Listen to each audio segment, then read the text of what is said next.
할렐루야. 예배 오신 여러분들을 저도 환영합니다. 여러분, 회심하면 어떤 이미지가 떠올라요? 우리가 어떤 단어로 쓰면 어떤 이미지가 떠오르잖아요. 회심하면 어떤 이미지가 떠오릅니까? 되게 이제 많은 사람이 이렇게 점이 떠오릅니다. 점. 그래서 회심. 그래서 당신 언제 회심했습니까? 이렇게 질문하잖아요. 그럼 저는 모태신앙입니다. 아니면 저는 중등부 때 수련회 가서, 아니면 저는 어떤 부흥회 때. 그래서 이렇게 점이 떠오릅니다. 예. 그러나 이제 초대교회에서는요, 회심을 선으로 생각했습니다. 선으로 생각했습니다. 그래서 한 번의 사건이 아니라 지속적으로 일어나는 어떤 현상을 회심이라고 말했습니다. 그래서 바울도 빌립보서 3장 13절에 이렇게 말했습니다. 내가 이미 얻었다 함도 아니요 이루었다 함도 아니니, 내가 구원을 얻었다 함도 아니요 이루었다 함도 아니고, 오직 내가 그리스도 앞 예수께서 잡힌 바 된 것을 잡으러 달려가니라. 그래서 회심을 계속해서 이렇게 한 지점이 아니라 쭉 이어져 가는 것으로 생각했다는 것이 초대교회를 연구한 사람들이 많이 하는 얘기입니다. 최근에 이제 알란 크라이더라는 초대교회를 많이 연구한 사람이 회심의 변질이라는 책을 썼습니다. 좀 오래됐는데요. 회심의 변질, 무슨 말이냐면, 그분이 초대교회 그리스도인의 삶을 이렇게 쭉 살펴봤더니, 초대교인들이 생각했던 회심하고 오늘날 그리스도인들이 생각하는 회심의 개념이 좀 다르다는 겁니다. 조금 전에 말씀드린 것처럼 오늘날 보통 우리가 언제 회심했습니까? 혹은 간증할 때 저는 이때 회심했습니다 라고 어떤 지점을 얘기한다는 겁니다. 초대교회 때 생각했던 회심은 선이었다는 것을 그가 초대교회 자료를 통해서 발견하게 됩니다. 즉, 삶의 방식과 가치 체계가 전부 다시 재구성되어져 가는 과정을 회심이라고 초대교인들은 생각했다. 그런 발견들을 하게 됩니다.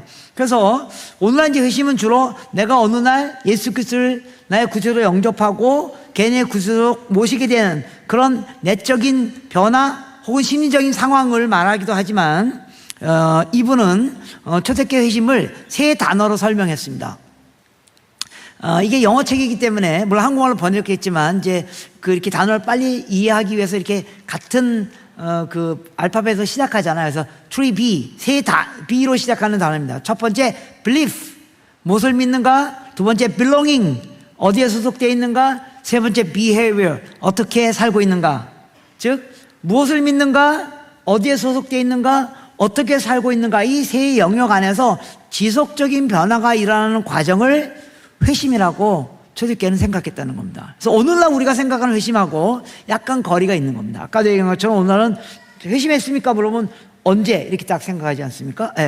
그래서 초대교회의 그 기록들을 보게 되면, 또 오늘 우리가 읽은 골로새서가 서신서잖아요. 그죠? 서신서, 뒤에 서신서들은 대부분 초대교회의 교인들을 가리키는 교육을 위해서 만들어진 책입니다. 그래서 그 서신들을 이제 기록해 놓은 거죠. 그래서 디다케라고 말합니다. 디다케라고 말하는데, 그 서신서를 대개 보면 대개 이렇게 세 가지로 구성되어 있다는 겁니다. 처음에 우리는 무엇을 믿는가? 두 번째 파트에서는 우리는 어디에 소속되어 있는가? 세 번째 파트에서는 우리는 어떻게 살 것인가? 그래서 이 세 영역 안에서 점진적인 변화가 일어날 때만 진정으로 회심했다, 이렇게 말을 했다는 겁니다. 죄송합니다. 여러분들 점심 먹고 졸려오시죠? 여러분 점심 일찍 먹으셨나요? 근데 처음부터 설교를 이렇게 딱딱하게 시작해서, 죄송합니다. 어떻게 하다 보니까 그렇게 됐습니다. 조금 지나가면 재미있습니다. 좀 참아주시기 바랍니다. 그래서 이제 이 골로새서도 그래서 여러분 다른 서신서 로마서나 빌립보서는 다 보시면 얼추 그렇게 되어 있어요. 처음에는 우리는 도대체 뭘 믿는가? 되게 서신서 앞에 인사만 하고 우리가 믿는 그 신앙 고백이 딱 들어있고, 두 번째 우리는 어디에 소속되어 있는가? 그래서 우리는 그리스도의 몸이니 그런 얘기 많이 하고, 그 다음에 뒷부분에 가서는 우리는 어떻게 살 것인가? 이렇게 대충 구성되어 있습니다. 그래서 오늘 우리가 읽은 골로새서도 대충 그렇게 구성되어 있는데, 특별히 오늘 우리가 읽은 13절부터 23절 안에 이 세 개념이 쫙 들어가 있습니다. 그래서 오늘 제가 골로새서 1장 13절부터 23절 읽으면서 도대체 우리는 무엇을 믿어야 되는가? 우리는 어디에 소속되어 있는가? 우리는 어떻게 살 것인가? 이런 얘기들을 하는 가운데 성경에 대한 이야기를 같이 나누려고 합니다. 13절 여러분, 그래서 이제 여러분 제가 성경을 이렇게 쭉 따라가면서 할 거거든요. 그래서 혹시 미안하지만 방송실에서 이렇게 제가 13절부터 한 절씩 이렇게 따라가서 할 테니까 올려주셔도 좋고 안 올려주셔도 더 좋습니다. 왜냐하면 안 올려주면 여러분 성경을 보잖아요. 그죠? 예. 그러니까 요새 저도 어떤 때 교회 갈 때 성경 안 갖고 가요. 왜냐면 화면에 다 띄워주니까. 예. 그래서 우리가 성경을 잘 안 봐요. 성경을 이렇게 눈으로 보셔야 됩니다. 물론 요새 젊은이들은 뭐 핸드폰으로 다 보시겠지만, 그래서 여러분들 핸드폰에 있던 성경책을 가져오셨던 골로새 1장 13절 펴놓고 이렇게 눈으로 보시면서 그 문장을 따라오셔야지만 제 설교가 잘 이해되고, 아니면 화면에 혹시 방송실에서 띄워주시면 그거 보시면 되겠습니다. 자, 13절 이렇게 시작합니다. 그가 우리를 흑암의 건조에서 건져내사 그의 아들의 사랑의 나라로 옮기셨나니, 이렇게 시작됩니다. 여러분 성경을 읽으시다가 그가 그럼 누구예요? 하나님이 그런 뜻입니다. 그러니까 성경을 읽다가 초대교인들은요, 하나님이란 이름을 부르는 것에 대해서 하나님을 굉장히 경외했기 때문에 하나님의 이름을 잘 쓰지 않았습니다. 그래서 성경을 읽다가 주어가 명확하지 않거나 혹은 주어가 없으면 하나님이라는 뜻입니다. 그래서 하나님이 우리를 흑암의 건세에서 건져내사 그의 사랑의 아들의 나라로 옮기셨나니, 무슨 말이에요? 쉬운 말로 말하면 하나님 우리를 구원하셨으니, 이런 뜻입니다. 그죠? 이해하시죠? 흑암의 건세, 죄에서 어쩌고저쩌고 그럼 다 아시죠? 그래서 우리가 구원받은 걸 뭘 말하냐면 그의 사랑의 아들의 나라로 들어가는 거라는 겁니다. 그의 사랑의 아들의 나라 누구예요? 그는 하나님이죠. 하나님의 아들 뭐예요? 예수님의 나라로 들어가는 거라는 거예요. 그래서 우리가 구원받은 것은 그냥 예수 믿고 어느 날 천국에 뿅 가는 게 아니고 하나님의 아들의 나라에 들어가는 거라는 겁니다. 이게 무슨 말인가? 여러분, 아들의 나라 무슨 뜻이에요? 여러분, 나라, 우리가 성경 중에 나라란 말 많이 쓰잖아요. 그리고 뭐 하나님의 나라 뭐 이런 얘기 많이 하잖아요. 오늘도 찬양에 아까 그렇게 불렀던 것 같아요. 그의 나라가 임하여 하옵시고 뭐 그런 얘기를 많이 하잖아요. 그죠? 성경에서 나라, 하나님의 나라에 들어간다, 우리가 그 나라의 백성이 됐다, 이게 무슨 말이에요? 무슨 말이냐면 때로는 하나님이 생각하고 있는 그 생각을 우리 인간이 이야기하기 위해서 인간이 쓰는 단어들을 사용하시는 거예요. 하나님 우리하고 커뮤니케이션 하시려고. 그래서 하나님의 나라라는 말의 의미가 뭐냐면 우리가 보통 생각할 때 나라라고 할 때하고 똑같아요. 여러분, 나라가 구성되는 3대 요소가 있어요. 뭐예요? 여러분 학교 다닐 때 다 배우셨죠? 국민, 영토, 주권. 그죠? 국민, 영토, 주권. 그래서 그 세 개가 구성되어야지만 나라예요. 하나님 나라도 똑같아요. 그래서 하나님 나라의 국민은 누구예요? 우리 예수 믿는 사람이 아니고요, 온 세상의 모든 사람들이에요. 왜요? 온 세상이 다 하나님 거기 때문에. 그죠? 그래서 온 세상의 모든 사람들이 하나님 나라의 백성이에요. 우리 예수 믿는 사람들은 하나님 나라의 백성이 아니고, 예수 안 믿는 사람은 단지 그들이 누가 자기 나라의 주인인지 아직 모르고 있을 뿐입니다. 마치 여러분들이 예수 믿기 전에 그랬다는 거예요. 여러분 예수 믿기 전에도 여전히 여러분들은 하나님의 백성이에요. 하나님이 사랑하신 분이었어요. 근데 여러분들이 누가 내 인생의 주인인지 모르고 있었을 뿐이에요. 내가 어느 나라에 속했는지 모르고 있었을 뿐이에요.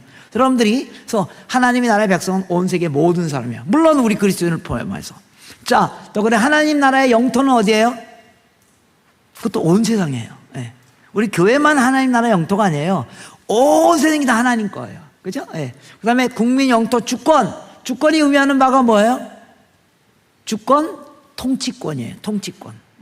그래서 우리가 대한민국이라는 나라 안에 살고 있으면 대한민국의 통치를 받는다는 거예요. 그러니까 우리가 하나님 나라에 산다는 말은 하나님의 통치를 받는 거라는 거예요. 그래서 구원 얻는다는 말은 예수 믿고 천국에 나중에 가는 거, 물론 당연히 그거 포함하죠. 포함하는데 훨씬 더 중요한 것은 내가 예수님의 통치를 받는다는 겁니다. 그러니까 여러분들이 내가 예수 믿는가 안 믿는가를 뭘로 안해하면 난 나중에 천국 간다, 그거가 아니라 뭐 그것도 포함됩니다. 그게 결론적으로 나타나는 일입니다. 내가 지금 예수님의 통치를 받고 있는가라는 겁니다. 예수님이 내 인생의 주인인가, 그걸 확인하셔야 된다는 겁니다. 그래서 예수 믿는다는 것은 우리가, 그래서 14절에 그의 아들 안에서 우리가 속량고 죄사함을 얻었나니, 이게 무슨 말이에요? 우리가 예수님 때문에 죄사함을 얻은 거 여러분 다 아시죠? 잘 모르시는 것 같은데 성경 공부를 다시 해야 될 것 같은데 여러분 표정이 너무 이렇게 좀 힘들어 하시는 것 같아서 죄송합니다. 제가 조금 있으면 재밌어집니다. 조금만 참아 주십시오. 그래서 무슨 말이냐면, 그래서 13절 14절 쉽게 말하면 우리가 예수 믿고 죄사함 받았다, 그런 뜻입니다. 동의하시죠? 그래서 예수 믿고 죄사함 받았다는 겁니다. 자, 그런데 그런데 이제 그랬는데 14절부터 뭘 얘기하냐면 15절부터 15절, 16절, 17절에 그러면 우리가 왜 어떻게 예수 믿고 죄사함을 받으면 예수를 믿으면 구원 얻는 거라는 겁니다. 여러분 다 예수 믿으면 구원 얻는 것이죠. 네. 그러면 여러분들은 우리들은 예수를 어떤 분으로 알고 있냐 이거죠. 예수님에 대해서 뭘 믿냐 이거죠. 네. 그걸 잘 아셔야 된다는 겁니다. 네. 예수 믿고 구원받는데 내가 믿는 그 예수 그분 때문에 그걸 구원받는 그분이 어떤 분이냐는가를 잘 아셔야 된다는 겁니다. 네. 초대교회 보시면요 사람들이 예수님에 대한 생각 혹은 신념 예수님에 대한 믿음이 조금씩 바꿔지기 시작했다는 겁니다. 어떻게 바뀌어졌냐면요 처음에 여러분 성경을 보시면요 초대교인들이 그때는 교회가 만들어지지 않았을 때 예수님이 처음 등장했을 때 예수님 뭐라고 불렀어요?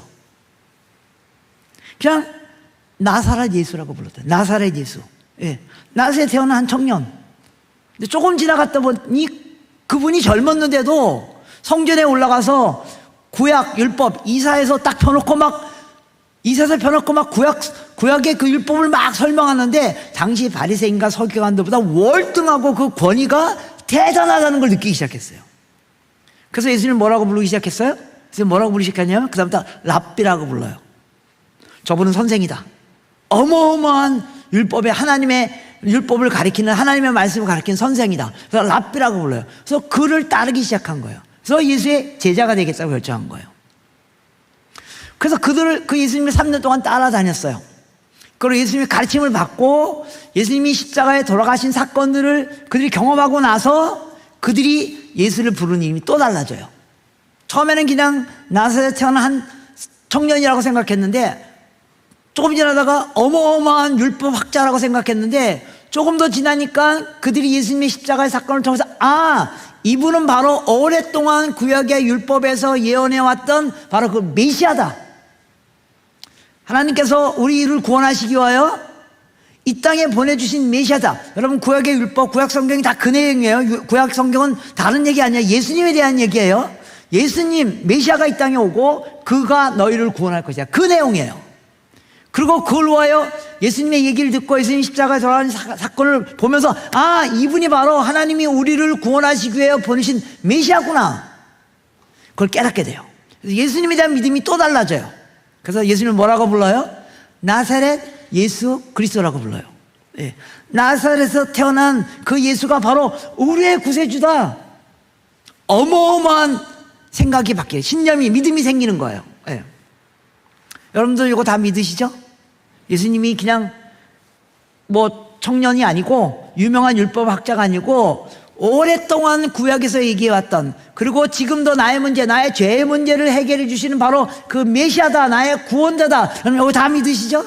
네. 그래야지만 우리가 구원받는 거예요. 그래서 구원을 받았다는 거예요.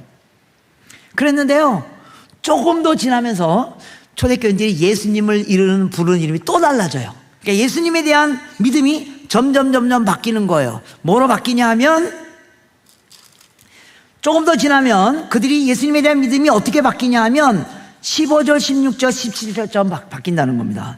여기서 그는 예수님을 말하는 거예요. 그는 보이지 아니하는 하나님의 형상이요 모든 피조물보다 먼저 나시니니 무슨 뜻이에요? 이분이 메시아 정도가 아니라 그분이 하나님이라는 걸 깨닫게 되는 겁니다. 예수님이 여러분 지금 다 아시는 사실인 것 같지만 초대교회는 그걸 몰랐다는 겁니다.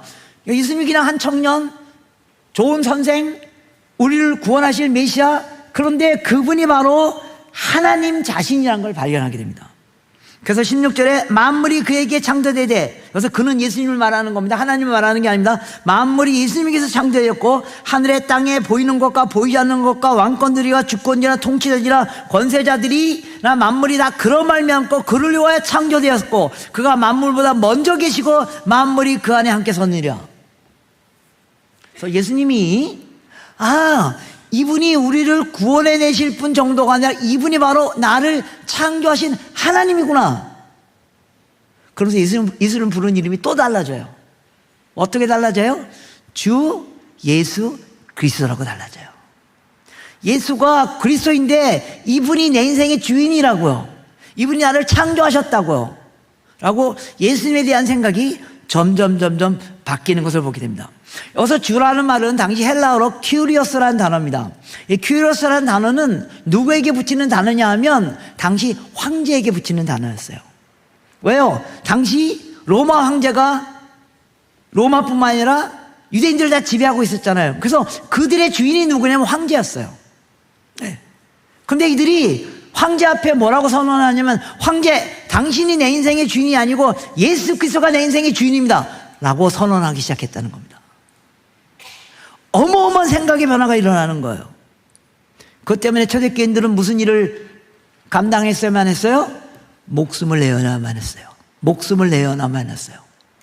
왕 앞에 당신이 내 인생의 주인이 아니고 예수 그리스도가 내 인생의 주인입니다. 그래서 이제 내가 사는 게 아니라 내 안에는 그리스도께서 내 인생을 지배하는 거, 당신이 내 인생을, 왕 당신이 내 인생을 지배하는 것이 아니라 예수 그리스도가 내 인생을 지배하는 것입니다.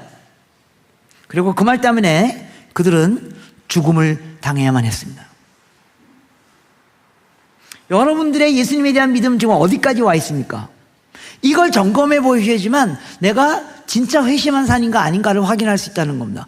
누구들도 여기 있는 분 중에 여러분들 가운데 예수님이 그냥 옛날에 나사렛에 태어난 한 인간이었다라고 생각하시면 없을 겁니다. 근데 세상 사람 그렇게 생각하는 사람도 있잖아요. 그냥 한 청년이었다, 좋은 사람이었다. 또 예수님이 좋은 말씀을 우리에게 가르치는 분 정도로만 여러분 생각하지 않죠? 물론 예수님은 성경을 가르치신 분입니다. 우리에게 하나님의 말씀을 가장 잘 가르치신 분이 예수님입니다. 네. 한 걸음 더 나가서 최소한 이 자리에 계신 여러분들은 예수님이 여러분을 구원하셨음을 믿으십니까? 예. 근데요, 한 걸음 더 나가야 돼요.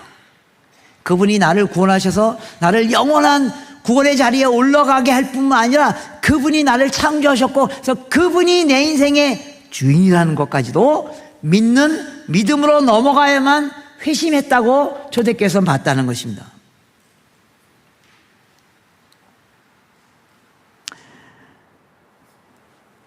여러분, 오늘날 우리 그리스도인들이 갖고 있는 여러 가지 회심의 부분에서 그래서 이 학자가 그걸 봤다는 겁니다. 오늘 많은 것이 예수님 나의 구세주입니다, 예수님 믿으면 천국 갑니다, 예수님은 복 받습니다, 거기까지는 다 한다고요. 예수님이 내 인생의 주인이라는 것에 대한 의식이 별로 없다는 겁니다. 예수님이 내 인생의 주인이면 뭐가 바뀌어져요?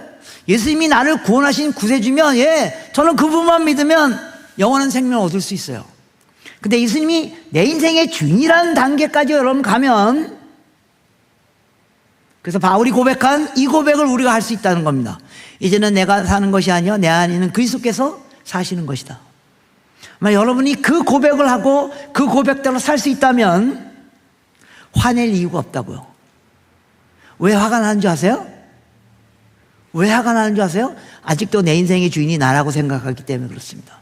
내 인생의 주인이 나라고 생각하기 때문에 상대가 내게 말하는 말이 기분 나쁘다고요. 내 인생의 주인이 내가 아니면 상대가 나에게 기분 나빠라 해도 내가 화낼 이유가 없어요. 여러분, 우리 그리스도인들의 문제가 뭔지 아세요? 내 안에 내가 너무 많아요. 아직까지도. 얼마 전에 여러분들 여기 좀 나이가 있으신 분은 하덕규 씨라고 가시나무라는 그 노래 작곡한 거 아세요? 그게 내 안에 내가 너무 많아서 그분이 쉴 자리가 없다고요. 내 안에 내가 너무 많아서 주님이 내 안에서 주인 노릇을 못 하신다고요. 진정한 회심한 자는 내 인생의 삶의 주인이 내가 아님을 고백하는 자리에까지 들어가는 겁니다. 내 인생의 주인이 나라고 생각하는 경우에 우리에게 나타나는 기도는 어떤 기도입니까? 되게 이렇게 기도합니다. 우리의 기도를 많이 보면 나만 등장해요. 나만. 하나님 나, 하나님 나, 하나님 나, 하나님 내 새끼, 하나님 우리 손자. 좀 교회 열심히 살면 우리 교회 다 나예요. 나. 세상에 마치 하나님과 나만 존재하는 것처럼, 그래서 하나님이 나를 위해 존재하는 것처럼 기도하는 거 아세요? 하나님이 나를 위해 존재하는 게 아니라 내가 하나님을 위해 존재하는 거예요. 내가 하나님을 만든 게 아니고 하나님이 나를 만드신 거예요. 내 인생의 주인이 하나님이라고요. 이걸 깨닫는 것이 어마어마한 회심의 지점이라는 겁니다. 저는 개인부터 시작해서 이거를 깨닫는 일에 너무 어려워요. 그래서 예수님이 우리에게 뭐라 그랬어요? 뭐라 그랬습니까? 너희가 나를 따라오거든 나의 제자가 되라면 뭐 하라고요? 자기를 부인하라고요. 왜요? 내 인생의 주인이 내가 아니기 때문에요. 여러분 예수님의 팬입니까? 제자입니까? 여러분 팬과 제자의 차이점이 뭐예요? 팬은요 좋아하면 돼요. 좋아하면 돼요. 여러분 예수님 좋아하세요? 네. 좋아하시지 않으세요? 네. 좋아하세요? 네. 근데 예수님이요 우리 보고 너 날 좋아하라는 말을 한 번도 하지 않으셨어요. 뭐가 되라고 했어요? 나의 제자가 되라고요. 나를 따라오라고요. 나의 제자가 되려면 나를 부인해야 돼요. 우리가 부인하지 않으면 나를 부인하지 않으면 예수의 제자가 될 수 없어요. 팬은요 좋아하기만 해요. 여러분 예수님께 우리 예수님 좋죠? 그분이 우리에게 구원 주시고 우리가 기도하면 응답 주시고 예. 근데 팬의 문제가 뭐예요? 더 좋은 게 생기면 갈아탄다는 겁니다. 저희 사무실에 그 젊은 간사가 일하는 간사가 있는데요. 이 간사가 아주 뭡니까 효자예요. 효자. 왜냐면 아버님이 일찍 돌아가셔가지고 어머님 혼자 계셔요. 근데 자기는 서울에 와서 일하고 있고 어머니는 저 이제 지방에서 뭐 이렇게 일도 하시면서 사셔요. 예. 그래서 어머니의 뭐랄까 감정 상태를 늘 체크해요. 어머니 괜찮으시죠? 뭐 오늘 어떠세요? 기분이 어떠세요? 그러는 거예요. 근데 하루는 어머니한테 전화했는데 어머니가 굉장히 기분이 나 너무 우울하고 뭐 다운되고 막 기분도 막 이걸 몇 주 동안 그러시다는 거예요. 그래서 이제 아들이 걱정이 되고 혹시 어머니가 어디 아프신가? 그래서 어머니 계속 물어봤대요. 어머니 왜 그러세요? 왜 기분이 그렇게 나쁘세요? 왜 즐거움이 하나도 없어졌어요? 그러니까 그분이 이렇게 얘기하더래요. 야 나훈아가 은퇴한다더라. 나훈아가 자기의 유산이었거든요. 나훈아 때문에 즐거웠는데 그분이래. 나훈아가 은퇴한다는 거예요. 그래서 이 어머니가 너무 힘들다는 거예요. 그래서 아들이 그럼 어떻게 하면 좋겠습니까? 그랬더니 나훈아 마지막 콘서트 한번 가보고 싶다 그러더래요. 그래서 이 아들이 인터넷 들어가지고 나훈아 콘서트 티켓, 여러분 나훈아 콘서트 티켓 따는 거 이거 천국 가는 거보다 아시죠? 무슨 말인지 아시죠? 그래서 막 광클릭 해가지고 그 티켓을 보내드렸대요. 그러니까 어머니가 나훈아 콘서트 갔다 와서 하늘을 나시더래요. 또 몇 달 후에 이렇게 전화했더니 또 어머니가 굉장히 영적으로 침체돼 있더래요. 그래서 어머니 왜 그러세요? 그랬더니 자기가 이제 나훈아 대신 임영웅이라는 사람을 이제 이렇게 하게 했는데 어느 날 임영웅이 텔레비에서 좀 자기 마음에 안 드는 말을 하더래요. 그래서 자기가 새로운 아이돌을 찾았대요. 그래서 이찬진? 이찬원, 그런 사람이 있어요? 이찬원인가 이찬진, 그런 사람이 있대요. 그래서 바꿨대요. 그래서 그 콘서트 가보고 싶대요. 그래서 이 아들이 또 강클릭 해가지고 티켓 보내드렸더니 어머니가 하늘을 나시더래요. 팬은요, 더 좋아하는 게 생기면 바뀝니다. 예수님 우리 보고 예수님 팬이 되라고 말씀하시지 않으셨어요. 예수님 따르라고요. 예수님 따르는 방법은 자기를 부인하라고요. 왜요? 내 인생의 주인이 내가 아니고 예수님이라는 걸 고백하는 사람이 회심한 사람이기 때문이라는 겁니다. 저는요 매일 이거 갖고 싸워요. 나를 부인하는 게 제 신앙에 제일 중요해요. 제일 어려운 일이에요. 여러분 허스텔러라는 중국을 다 보고만 그분이 뭐라고 이제 제 사역은 자기를 부인하는 사역이었습니다. 중국을 보고만 하는데 제일 중요한 것은 뭐 사역을 많이 하는 게 아니라 자기를 부인하는 거였다고요. 여러분들 예수님 어떤 분을 알고 계세요? 여러분의 예수님은 지금 어디쯤 와 있어요? 예수님을 구세주로 그냥 좋은 선생 정도 알고 계신 분 있으면 목사님하고 성경 공부 다시 하세요. 예. 그 다음에 예수님이 나의 구세주라는 걸 믿었어요. 예. 그 다음에 우리에게 더 필요한 것은 그분이 내 인생의 주인이라는 걸 믿어야 돼요. 거기까지 이뤄가는 그 과정까지 이르렀을 때 그들은 회심했다고 성경은 초대교회는 얘기했다는 겁니다. 오늘 성경이 그것을 말하는 겁니다. 그분이 나의 구세주일 뿐만 아니라 그분이 내 인생의 주인이라고요. 그래서 내 인생은 이제 그분에게 달려있다고요. 그분이 나를 통치하신다고요. 너무 추상적으로 들리세요? 쉬운 말은 모든 의사결정을 주님에게 맡기는 겁니다. 모든 의사결정을 주님이 뭘 원하는지 어떻게 알아요? 뭘 원하는지 어떻게 알아요? 성경 읽으시면 알죠. 근데 자기를 부인하라고요. 자기 십자가를 지고 주님을 따를 것이라고요. 여러분, 그게 훨씬 더 쉬워요. 예수님께서 이렇게 말했잖아요. 수고하고 무거운 짐진 자다 다 내게로 오라. 내가 너를 쉬게 할 것이다. 여러분, 모든 짐을 내려놓는다는 게 쉬는 게 아니에요. 내 짐을 내려놓고 주님이 뭐라 그랬어요? 나의 멍에를 져라. 예수님께 오는 방법은요, 내가 내 짐을 내려놓고 주님이 내게 주시는 짐을 지는 거예요. 주님이 내게 주시는 짐이 뭐예요? 내가 갖고 있는 짐이 뭐예요? 미워하는 거예요. 주님이 내게 주신 짐이 뭐예요? 사랑하는 거예요. 여러분, 미워하는 것보다 용서하는 게 훨씬 더 쉬워요. 해보실래요? 미워해 보세요. 누가 힘들어요? 내가 힘들어요. 용서해 보세요. 누가 편해요? 내가 편하다고요. 이게 주님을 내 인생의 주인으로 모시는 삶의 방법이야. 그런 삶을 살 때만 회심했다고 봤다는 겁니다. 두 번째, 소속입니다. 소속. 어디에 소속되어 있는가? 여러분 지금 어디에 소속되어 있는가를 잘 보셔야 된다는 겁니다. 나는 지금 어디에 소속되어 있는가?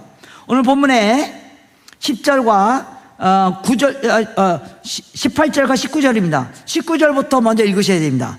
아버지께서는 모든 충만으로 예수 안에 거하게 하시고, 무슨 말이에요? 아버지, 여기 아버지는 하나님을 말하는 거죠. 하나님의 모든 충만이 예수 안에 있다는 겁니다. 여러분, 성경 중에 충만, 이런 말도 성경의 단어들이 너무 어려워. 충만, 이게 안 나왔잖아요. 그러니까 하나님의 모든 충만이 예수 안에 있다는 거예요. 그러니까 여러분들이 하나님에 대해서 알고 싶어 하는 것, 모든 것, 하나님으로부터 누리고 싶어 하는 모든 것, 그게 뭐 하나님의 은혜든 뭐 능력이든 뭐 위로든 뭐 하여간 하나님에게 누리고 싶은 모든 건 하나님의 충만함이, 제가 이걸 일본어로 하고 싶은데 감히 일본어를 쓰기 싫어 공공장소에서 그래서 그런데 하나님의 충만함 쓰겠습니다. 하나님의 이빠이 데스가 예수님에게 있다는 겁니다. 그런데 그 예수님이 18절에 교회의 머리시라는 겁니다. 그래서 하나님의 충만함, 여러분들이 하나님께서 원하고 싶은 모든 것, 갖고 싶은 모든 것을 어디서 경험할 수 있냐 하면 교회에서 경험할 수 있다는 겁니다. 왜요? 그 모든 것이 예수님이 있고 예수님이 교회의 머리이기 때문입니다. 그래서 초대교회에서는요, 교회에 소속되지 않았으면 회심한 사람이 아니라고 했다는 겁니다.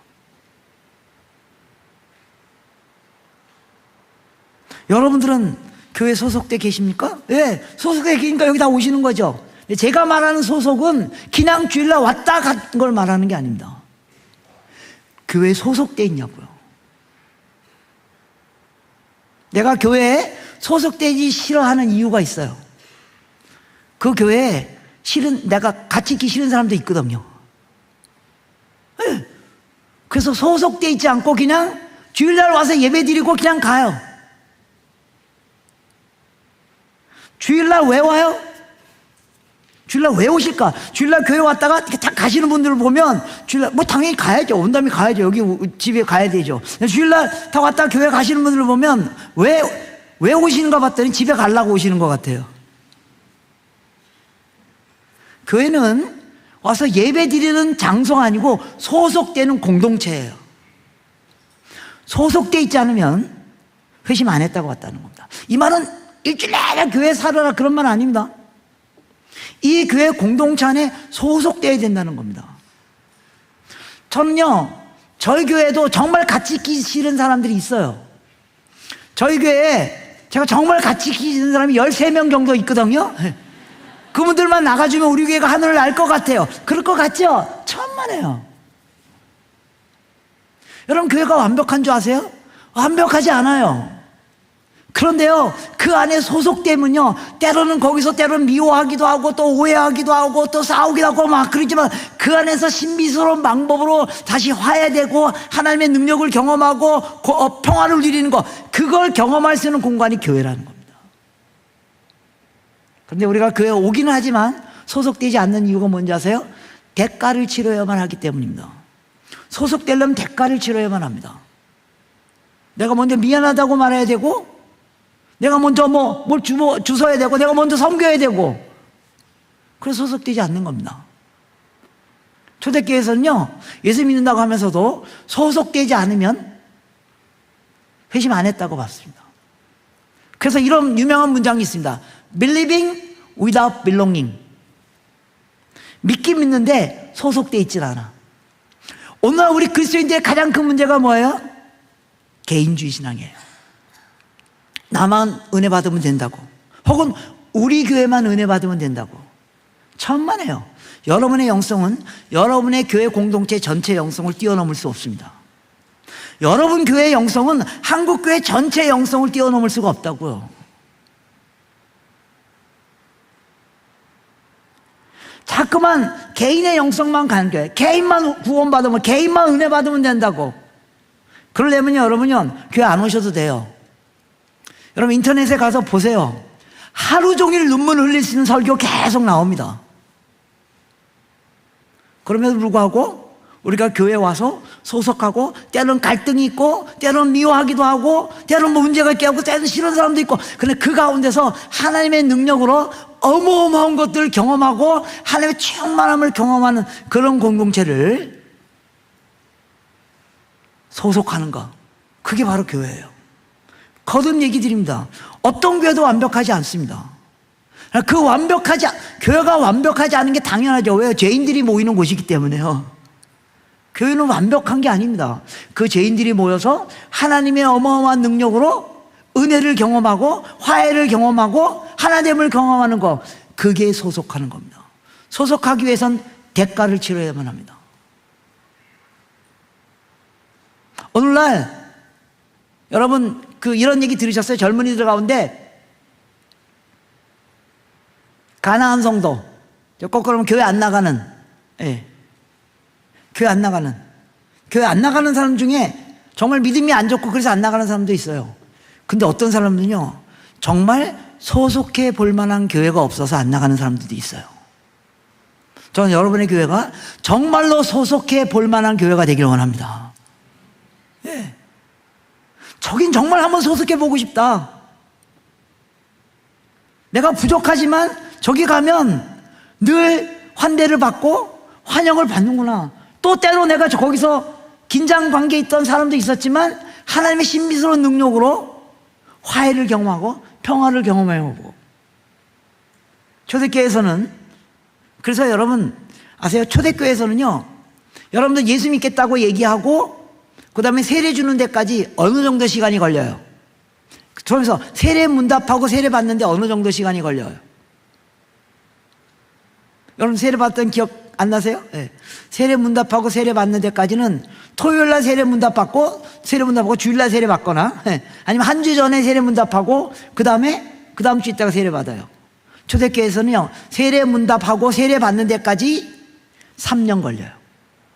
세례 문답이 뭐예요? 당신 예수 믿겠습니다. 네, 믿습니다. 당신 주일날 열심히 교회 나오겠습니다. 예, 다. 그런데 정말 그렇게 사는지 봤다는 겁니다.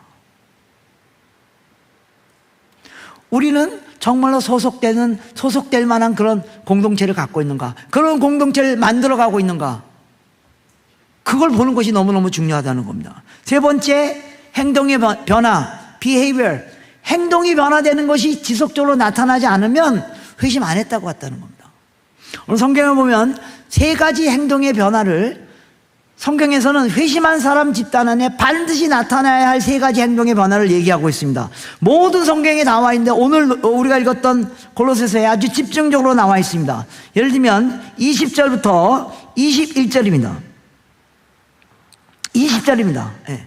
첫 번째 나타나야 할, 회심한 사람에게 나타날 첫 번째 행동은 바로 화목해 하는 일입니다. 20절에 이렇게 되어 있습니다. 그의 십자가의 피로 화평을 이루사 만물 곧 땅에 있는 것들이나 하늘에 있는 것들이나 그로 말미암아 자기와 화목되기를 기뻐하시니라. 여러분, 회심한 사람들에게 첫 번째 나타나는 행동의 변화는 화목하는 일입니다. 그래서 여러분 체크해 보셔야 됩니다. 나는 정말 회심한 사람인가? 나는 정말 예수 믿는 사람인가를 뭘로 체크하냐면, 나는 점점 믿음이 하나님의 아들, 하나님의 자녀로 바뀌고 있는가, 내가 화목해 하는 일이 점점 늘어나고 있는가 아닌가를 체크하시라는 겁니다. 여러분, 골로새서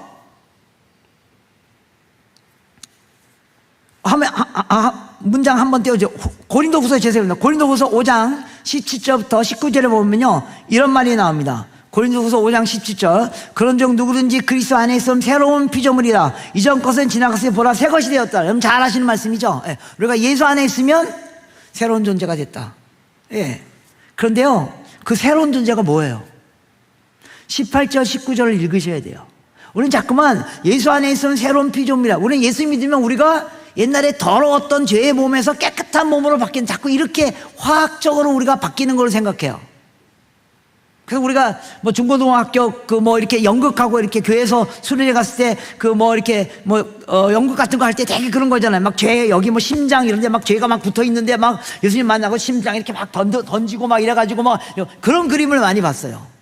그래서 예수 믿으면 내 속에 심장이 막 더러워져 있고 창자가 더러워지는데 거의 죄가 다 빠져나가지고 깨끗한 존재가 되는데, 그렇게 생각해요. 또 어떤 사람 보고 집사님 은혜 받으시니까 얼굴이 환해지세요. 자꾸 그렇게 생각해요. 뭐 그런 면도 있겠죠. 새로운 피조물이 됐다는 말은 18절 19절이 됐다 그런 뜻입니다. 18절에 모든 것이 하나님께로 났으니 그가 그리스도로 말미암아 우리를 자기와 화목하게 하시고 또 우리에게 화목하게 하시는 직분을 주셨으니 곧 하나님께서 그리스도 안에 계시사 세상을 자기와 화목하게 하시며 그들의 죄를 그들에게 돌리지 아니하셨니 화목하게 하라는 말씀 우리에게 부탁하셨느라. 여러분, 예수 믿은 사람에게 나타난 첫 번째 행동은 화목하게 하는 거예요. 네. 오늘 잘 체크하셔야 됩니다. 나는 예수 믿으면 기한이 길어질수록 정말 평화를 만들어내는 사람인가? 오늘날 한국교회, 여러분 교회가 그렇다는 말이 아닙니다. 오늘 한국교회에 많은 문제가 발생하잖아요. 누구 때문에 발생하는 거예요? 처음 예수 믿는 사람 때문에 발생하는 거 아닙니다. 오늘 한국교회 문제는 오래 예수 믿은 사람 때문에 발생하는 겁니다. 저같이 목사 오래 한 사람들, 예수 믿는 기한이 길어지면 길어질수록 더 고집스러워지고 더 자기 확신에만 차 있고 다른 사람 배려하지 않고 신앙적 확신이라는 잘못된 걸로 판단하고 정죄하고. 아니요, 예수 믿는 사람에게 나타난 참된 회심의 첫 행동은 화목해 하는 일입니다. 두 번째, 거룩해지는 일입니다. 21절 22절에 전에 악한 행실로 떠나 마음으로 원수가 되었던 너희를 이제는 그의 육체의 죽음으로 말미암아 화목하게 하사 너희를 거룩하고 흠없고 책망할 것이 없는 자로 그 앞에 세우고자 하셨으니. 회심한 자에게 나타나는 두 번째 행동은 거룩입니다. 거룩이 나타나지 않으면 회심하지 않았다는 겁니다. 오늘 본문에 어떻게 되어 있습니까? 우리의 흠없고 책망할 것이 없는 것이 20절에 22절에 하나님 앞에 서서도 부끄러울 것이 없는 자로 변해져 가는 사람들, 그런 사람을 회심했다고 봤다는 겁니다. 우리의 거룩이, 예수 믿은 다음에 나의 거룩이 어제보다 오늘 더, 오늘보다 내일 더 점점 거룩을 하여 가는 일이 나타나지 않으면 회심 안 했다고 봤다는 겁니다. 여러분 제 말 오해하지 마십시오. 여러분이 아무리 죄를 져도 주님께서 용서해 주십니다. 그게 복음입니다. 죽기 30분 전에 주님 저 용서해 주십시오. 그래도 주님 용서해 주십니다. 그게 복음입니다. 예수님께서 십자가에 돌아가시기 전에 내 옆에 있던 어떤 강도가 주님 오늘 밤 저를 기억해 주십시오. 그래, 오늘 밤 너와 나와 함께 낙원에 있으리라. 여러분 죽기 30분 전에 여러분 죄를 용서해도 주님께서 구원해 주십니다. 그게 복음입니다. 그렇다고 해서 교회는 목욕탕이 아닙니다. 일주일 내내 죄 짓고 주일날 교회 와가지고, 저는 그 기도가 너무너무 좋지만 사실 너무너무 안타까운 기도예요. 대부분 주일날 대표 기도할 때 어떻게 기도해요? 첫 번째 거룩하신 하나님 이렇게 다 부른 다음에 그 다음에 첫 기도가 뭐예요? 지난 일주일 동안 지었던 모든 죄를 사하여 주시고. 교회는 목욕탕이 아닙니다. 거듭 얘기합니다. 복음은 여러분 아무리 죄를 져도 주님께 용서를 구하면 주님께서 용서해 주십니다. 그렇다고 교회는 마약 먹는 곳이 아니에요. 일주일 동안 온갖 죄 짓고 주일날 와서 싹 씻고 또 가서 다행이다 생각하고 또 가서 죄 짓고 또 와서 싹 씻고, 그런 거 아니에요. 진정한 회심은 부족하지만 어제보다 오늘 더 거룩해져야 돼요. 오늘보다 내일 더 거룩해져야 돼요. 여러분 오래전에, 여러분 텔레비전 많이 보세요? 무슨 텔레비전 거의 안 보이잖아요. 이게 좀 오래된 예화인데, 옛날엔 그 텔레비전 가운데 한 10년도 더 지났을 거예요. 한국의 음악 방송의 패턴을 바꿨던 프로그램이 있어요. 그게 뭔지 아세요? 나는 가수다라는 프로그램이에요. 여러분 보셨어요? 여기 젊으신 분들은 잘 모르시죠? 예, 좀 나이가 드신 분들 꽤 있는데 여러분 안 보시나? 텔레비 안 보시는군요. 말씀과 기도에만 전념하시느라고. 예, 예. 그게 그 방송이 처음 뜨는 순간 뜨는 그 주에 난리가 났어요. 처음 보는 아주 멋있는 프로그램. 여러분 무슨 프로그램인지 아시죠? 가수 7명이 나와가지고 배틀하는 거예요. 옛날에는 그냥 한 명 나와서 노래 부르고 들어가고 한 명 나와서 노래 부르고 들어가는데 그 프로그램 처음으로 가수들이 나와서 배틀해서 점수 매겨가고 제일 꼴찌 떨어뜨리고 새로운 가수가 또 올라와서 배틀하고. 여러분 다 아시죠? 예. 그 방송이 처음 하고 막 난리가 났어요. 사람이 너무너무 어마어마한 거예요. 사람들이 그거 꼭 봐야 된다고 나한테 얘기했어요. 저는 그때 안 봤어요. 왜냐하면 그때 저희 교회에서 텔레비전 안 보기 캠페인을 했거든요. 근데 사람들이 그거 꼭 봐야 된다고. 그래서 저도 봤어요. 나중에 인터넷으로 봤어요. 예. 근데요, 첫째 주에 여러분 기억나세요? 뭐 기억 못 하실지 모르겠지만 그 7명 노래 지존들이 7명 나왔잖아요. 그 중에 한 명을 떨어뜨려야 돼요. 그래서 누굴 떨어뜨렸냐면 그날 까분 사람을 떨어뜨렸어요. 그게 누구냐면 누구죠? 이렇게 조그맣고 랩하고 막 그런 김건모 떨어졌어요. 그 사람이 김건모는 노래 지존이잖아요. 근데 그날 자기 재밌게 하려고 뭐 립스틱 뭐 짙게 바르고 여기 립스틱 바르고 나 그래가지고 까불어서 떨어졌어요. 그래서 그 다음 주일날 난리가 났어요. 김건모 팬들이 아니 어떻게 김건모를 떨어뜨리더니. 그래서 막 데모하고 막 여러분 신문에 사설까지 났어요. 바꾸라고 막. 그래서 막 고민하다가 그 다음 주에 어떻게 했냐면 김건모가 한 번 더 나와서 부르고 그리고 스스로 자퇴하는 걸로 문제를 해결했어요. 제가 두 번째 거 봤어요. 두 번째 주에. 그럼 김건모 씨는 노래 어떻게 부르는 사람이에요? 그냥 이게 마이크 있잖아요. 그냥 들고 그냥 이러면 노래가 나오는 사람이에요. 두 번째 주에 노래를 부르는데 제가 딱 보니까요. 카메라가 탁 클로즈업 하는데 딱 보니까 마이크를 두 손으로 잡고 딱 부르는데 마이크를 벌벌 떨면서 불렀어요. 뭔지 아세요? 그 노래 한 곡에 자기의 명예가 걸려있기 때문에요. 최선의 노래를 하고 자기는 여전히 지존이라는 걸 얘기하고 그러고 스스로 나갔어요. 그리고 그 몇 주 후에 또 어떤 사람이 들어왔는데 한 락커가 올라왔어요. 락커. 여러분 락커 아시죠? 우와 이렇게 노래 부르는 사람. 예. 어떤 락커가 올라왔는데요. 그 사람이 3주만 나오고 그 사람은 스스로 안 나왔어요. 근데 그 3주 동안 사람들 다 KO시켜버렸어요. 누구냐 하면 무슨 범? 이거 다 아시나요? 여러분 아시죠? 예. 임재범이 나와서 저는 그런 사람이 있는지 몰랐어요. 그때까지만 해도. 근데 그분이 나와서 노래 한 3번 부르고 나서 사람들 다 KO시켰어요. 우와! 그분이 마지막에 노래 부를 때 불렀던 노래가 너는 나의 친구야 그런 노래예요. 그럼 제가 나중에 들어보니까 그 사람이 뭐 무슨 유명한 사람의 아들이었는데 뭐 이렇게 방송국에 이렇게 해서 못 나가게 되고 또 그때 자기 아내가 이 유방암 걸려가지고 막 너무 절망적인 상황이었을 때 그 노래를 불렀어요. 마지막으로. 근데 그 노래는 윤복희 권사님이 부른 노래예요. 너는 나의 친구야. 내가 외롭고 슬플 때 뭐 너가 나의 친구야. 그게 하나님을 상징해서 부른 노래예요.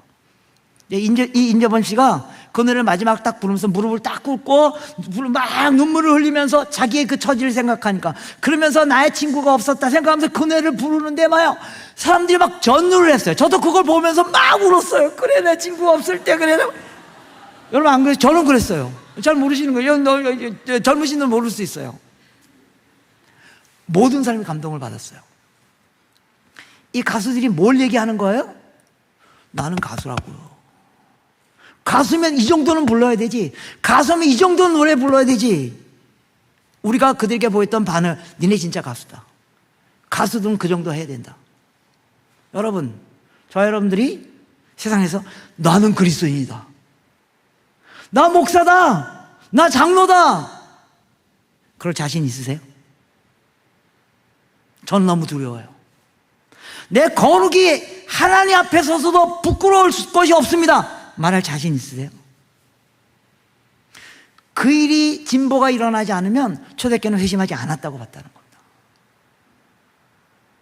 세 번째, 이 행동이 안 일어나면 회심하지 않았다고 봤다는 겁니다. 마지막 23절입니다.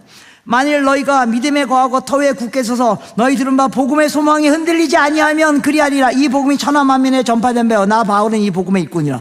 초대교회에서는요 복음이 모든 민족 가운데 전파되는 일에 참여하지 않으면 회심하지 않았다고 왔다는 겁니다. 여러분, 제가 선교주일이잖아요. 제가 선교 얘기 많이 할 것 같았죠? 하나도 안 한 거 아세요? 지금 처음 하는 겁니다. 제가 시간을 오버했는데 죄송합니다. 5분 내에 끝내겠습니다. 네. 선교는요, 선교사가 하는 게 아닙니다. 선교는 뭐 단기티가 하는 게 아니고 우리 모든 그리스도인의 삶의 일부가 되어야 됩니다. 만일 다른 민족의 복음을 들어야 된다는 것에 여러분 동의하지 않으면 저와 여러분들 예수 못 믿은 거 아세요? 지금부터 140년 전 아펜셀러 언더우드란 2명의 청년이 25살 된 청년이 그들이 예수를 믿었어요. 이 복음은 우리 미국인들만을 위한 것이 아니라 저기 한 번도 가보지 않은 조선이라는 나라 다 굶어 죽어가고 그 우상숭배하는 저들도 이 복음 들어야 된다는 그것이 그리스도의 삶이라는 거 알고 그들이 수개월에 걸쳐서 배를 타고 이 땅에 와서 복음을 전했기 때문에 저 여러분 예수 믿은 거 아세요? 복음이 모든 민족까지 전파되는 일들은 특별한 프로그램이 아니에요. 프로젝트가 아니에요. 우리 그리스도인이 회심한 그리스도인의 삶의 일부예요. 저는 오늘 선교주일이지만 여러분에게 굳이 선교를 이렇게 엑사이팅 해가지고 그렇게 나누고 싶지 않아요. 왜요? 선교는요, 소명도 아니에요. 부르심도 아니에요. 우리 그리스도인의 삶의 일부예요. 선교를 선교사에게만 맡기는 게 여러분 선교를 완성하지 못하는 방법이에요. 선교는 선교사가 하는 게 아니에요. 모든 그리스도인이 하는 거예요. 선교는 단지 멀리 가는 게 아니에요. 다른 문화에 가는 거예요. 복음을 알고 있는 문화에 있는 사람들이 복음을 모르는 문화 사람들에게 가는 거예요. 근데 옛날에는 그들이 다 멀리 있었어요. 근데 지금 그들이 어디에 있어요? 우리 옆집에 와 있는 거 아시죠? 네, 한국에 250만 명의 외국 유학생들, 다문화 가정들, 근로자들, 그들이 다 어디에서 왔어요? 복음을 한 번도 들어오지 못했던 아시아, 아프리카, 무슬림권, 힌두권, 불교권에서 온 사람들이 바로 우리 옆집에 있어요. 여러분, 제가 보통 교회 가서 설교할 때 이렇게 얘기해요. 한국은 골목마다 교회가 있습니다. 한국에 있는 모든 아파트 상가에 교회가 없으면 아파트 상가 아닌 거 아시죠? 그렇게 교회가 많은 나라에 그들이 와서 사는데 그들이 한 번도 복음을 듣지 못해요. 비극이에요. 그게 비극이에요. 우리끼리 많이 모여서 예배 드리는 거, 그게 중요한 게 아니라 그들도 예배 드려야 돼요. 그들도 주님이 누군지 알아요. 그들도 구원의 즐거움을 누려야 돼요. 여러분, 선교 멀리 가지 않아도 할 수 있습니다. 여러분 주변에 있는 외국인 근로자들, 외국인 노동자들, 여러분 주변에 많이 있잖아요. 다른 거 안 해도 돼요. 가서 피곤하시죠? 힘드시죠? 한국에 있는 동안 돈 많이 벌고 가세요. 그런 말만 해줘도 돼요. 나는 그 나라 말 못하는데 걱정하지 마세요. 여러분들의 그 나라 말 솜씨보다 그들의 한국어 솜씨가 월등한 거 아시죠? 네. 네. 다가가세요. 네.